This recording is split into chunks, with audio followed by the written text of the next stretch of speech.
First thing that I did was I went into every psychedelic experience with an intention, whether it be self-love, understanding, releasing a certain trauma, understanding love on a deeper level. Whatever my intention was, I went into it knowing that I wanted to heal something in my inner state, and I was able to achieve and receive everything that I went into that intention for. And I discovered a lot of things that I didn't know. Like, sometimes we selfishly are trying to control the outcome of so many situations. We don't realize we have it thought out and planned out a certain way, but we all know life don't work like that. Sometimes certain things are going to happen, but it helps you discover certain things about yourself or certain things about a situation that might have happened in the past over that held some type of trauma in your energy centers, and you needed to release it. It brings a lot of self-discovery about who you are and where you're going, because we all know where we came from, but you got to know where you're going.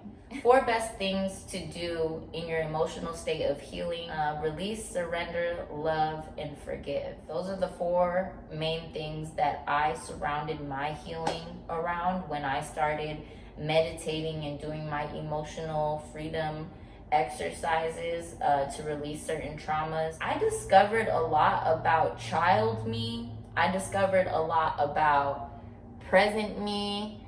I discovered a lot about life. Some of us, including our parents, are limited in that area because they've been conditioned to think a certain way for so long that their brain is hardwired into these emotions and state of feeling when they have the complete power to release, surrender, forgive, and love. What I did was I released a lot of my emotions. It's okay to be sensitive and it's okay to cry. We come from certain upbringings that make us think that it's not okay to feel, that it's not okay to cry or talk about how we feel. It's okay to be sensitive. I think the strongest thing anybody could do is to be vulnerable. That's what gives you your power. You give your power away when you let somebody control how you feel. And the best thing you can do in those moments, sit in it. Sit in your feelings. Become aware and observant of why you feel this way. Where are these feelings coming from? Is this how I really feel? Do I really feel hurt? Why do I feel hurt? What could I have not done in that situation to make me not feel this way? When you start to become aware and observe your feelings, certain scenarios like that really can hold trauma in your body to where you don't know why you're creating toxic habits or treating a certain person this way, but it's really coming from a deeper core issue. So when you observe and you become aware of your feelings, release them. You cannot control what people do to you, but you can control how you choose to feel. Other people have the power to control their world and how they treat people. They're doing the best of what they can to the best of what they know, and they're just trying to figure it out as they fucking go. Like most of us. As long as we know that we have control over self, I have the power to be limitless. I have the power to be capable of everything that I want to be capable of. I also have the power to let go of certain emotions that made me feel a certain type of way. I felt it, I understood it, I was aware of it, I observed it, and now I'm going to move forward. Surrender to your own power. Understand that it's okay to let go and release so you can gain everything back. When you give yourself your power back, you're saying, I control my outcome of how my today is. I control how I choose to feel. Don't play the tape. Don't replay anything that you do not want to physically experience in your today. It's not easy. This shit is hard, I'm telling you. Because all it takes is one motherfucker to drive in front of me and piss me off, cut me off, and then now I got fucking road rage, okay? So, be in control of your surroundings. Like, you can't control how other people do. You can create and control your own universe. That person doesn't have to affect your day. If somebody drives in front of me and cuts me off, it's not a shitty day now. It's just that person decided to do something stupid. It doesn't have to affect me. I can choose to let it affect me. And I would instantly give my power away to that person in that car who cut me off by being mad and cursing him out and then doing something impulsive by trying to cut him back off, and then I'm in a car accident.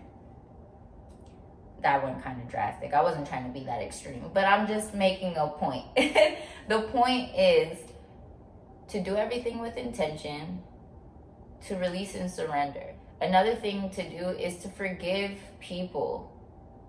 Even if you're like, man, fuck that person. I wouldn't give a fuck if they got ran over tomorrow, or I wouldn't give a fuck if they went missing. Like, some people say drastic shit like that. And there's been times where I felt like I strongly disliked somebody so much I didn't give a fuck what were to happen to them. That's how much they hurt me to the core.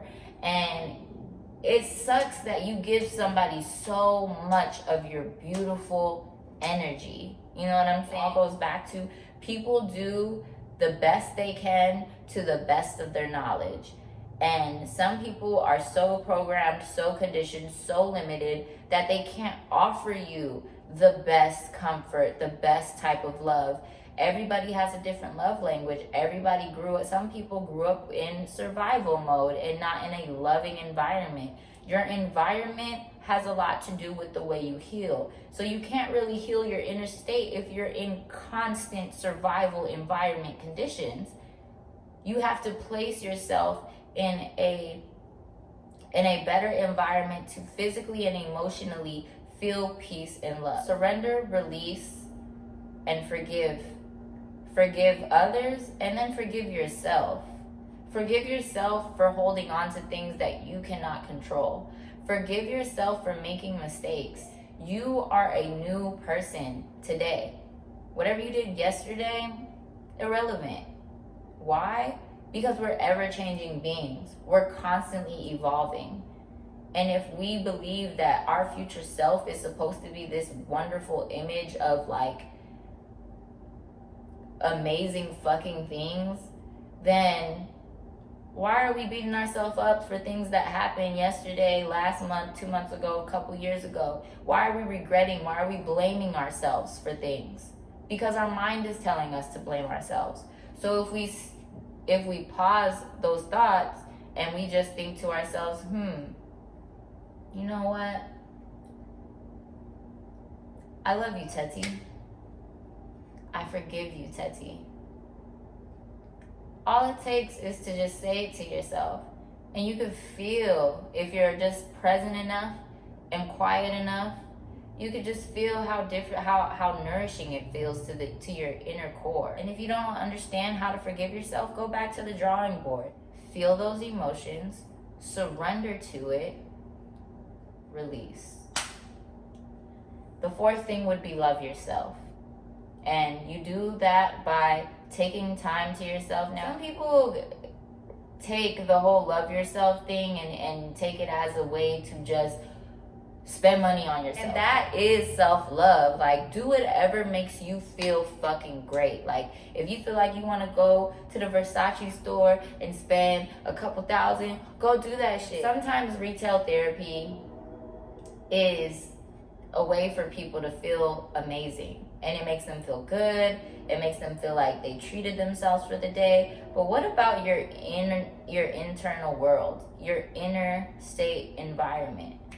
How can you show your self-love internally? As I evolve and as I become the future me that I believe to be, she likes a lot of new things. She likes a lot of different things. I gotta continue to get to know myself. So ways of continuing of getting to know myself is learning new ways to love myself.